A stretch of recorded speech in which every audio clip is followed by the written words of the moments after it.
చక్రవాడు అంటున్నాడు, అండి మనకు తల్లి కావాలా. ఆ తల్లి ఎవరని ఆ 4వ భాగం పోగు దోసి 7 మంత్రాలు సెల్ల చదివి చిత్తమ్మ బూడిపై దబ్బులు కొట్టాడు. దబ్బులు కొట్టగా నాయన ఆకలి లేచి నిలబడ్డాది. లేచి నిలబడినాది చిత్తమ్మని అన్నారు, అమ్మా నీ ఆకలి మాకు తీర్చేవాళ్ళం కదమ్మా, నీ ఆకలి తీర్చాలంటే మా వల్ల కాదు. ఊరికో పేరెట్టి గుడిమారు చెప్తాయి, ఆకలి ఎర్రగుడి పచ్చగుండి కాలం ఊరికో గుడిగా వెళ్తారు, గుడిలో అమ్మవారే వెళ్తారు. మరిడి తల్లి నోకాలమ్మ తల్లి చిత్తమ్మ తల్లి దండు ముచ్చాలమ్మ రాములమ్మ మరిడమ్మని పేరు పెట్టుకోబట్టుకు ఊరికో పేరు మీద ఉంది కానీ నీ ఆకలి మాకు తీర్చమని ఆ చిత్తమ్మకు వరములిచ్చి 3 అన్నదమ్ములలో ఒక కళ్యాణం పంచుకున్నారు. బ్రహ్మదేవుడికి బ్రహ్మపట్నాలు, శంకరుడికి కైలాసగిరుడు, మహావిష్ణుమూర్తికి ఇలపాల సముద్రం వైకుంఠం వచ్చింది.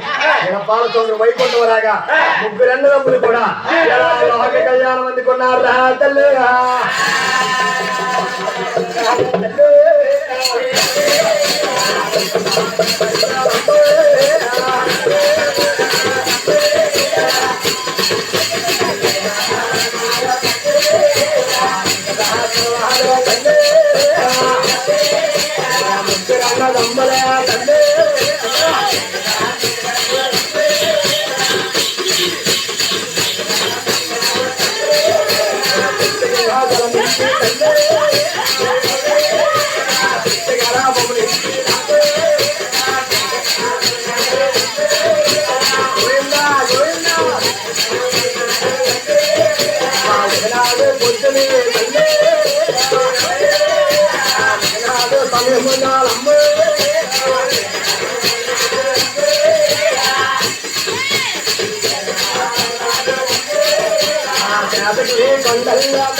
చూడైనా ఆరు మంగళ పేరు చెప్పి బాబుల భూమి చెప్పి విలువ కనంద పేరు చెప్పి దిప్ప సన్నాడు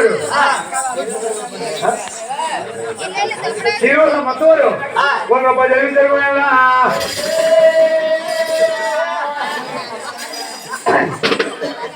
ఆ పలుకులు ఆలకించి ఇంత చక్కెరవాడి కూడా ఆది విష్ణుమూర్తి విధంగా ఉన్నాడట. శాస్త్రాద్రి కొండల్లో కైలాసగిరిలల్లా ఇంత చక్కెరవాడి భూమహర్షి ముడుముట్టాడు. కొండల్లో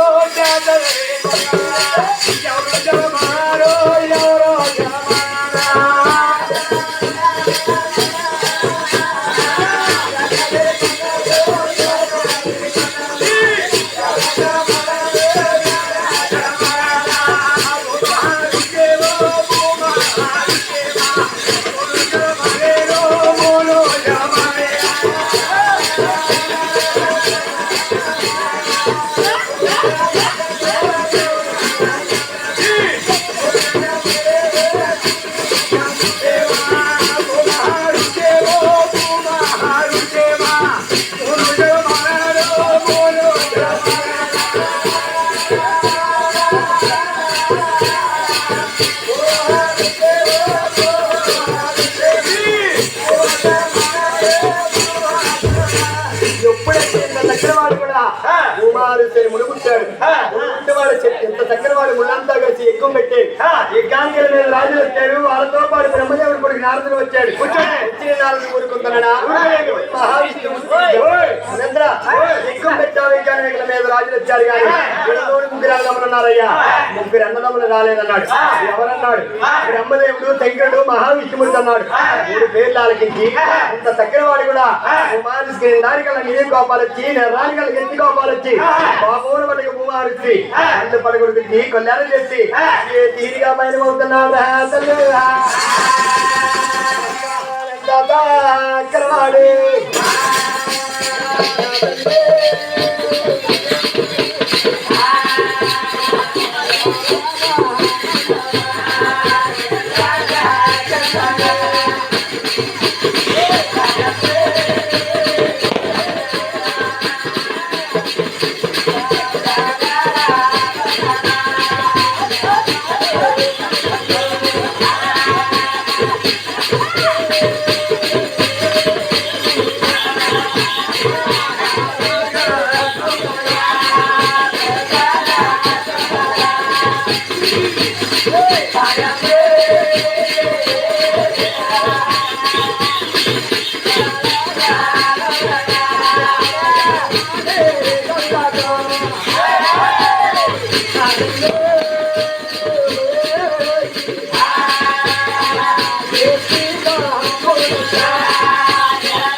పెరిగాలతో పెరిసికెళ్ళగా వాళ్ళంత దూరం చూసింది. ఎవరు చూశారు? పార్వతీదేవి చూసింది. పార్వతీదేవి చూసింది. పోయినాదా కైలాసి వచ్చింది జనవరాయని గారు. ఎన్నడైనా సుడిగాలి చుట్టుకొచ్చిందా? చుట్టుకి రాలేదే. ఎన్నడైనా పెరిగాలు పెంచుకొచ్చిందా? పెంచుకు రాలేదు. చూడవాళ్ళు ఆడాలన్నది. అనగా ఆ మాటలు ఆలకించి ఇంత చక్కన వాడు కూడా ఆ శంకరుడు కళ్ళెత్తి చూశాడు. శంకరుడు కళ్ళెత్తి చూడగా ఓయ్ దేవి వచ్చేవాడు ఎవడనుకుంటున్నావు? మహర్షి. వాడి కోపాలు మా వాడి కోపాలు వాడి కోపాలు మనం చల్లార్చలేము.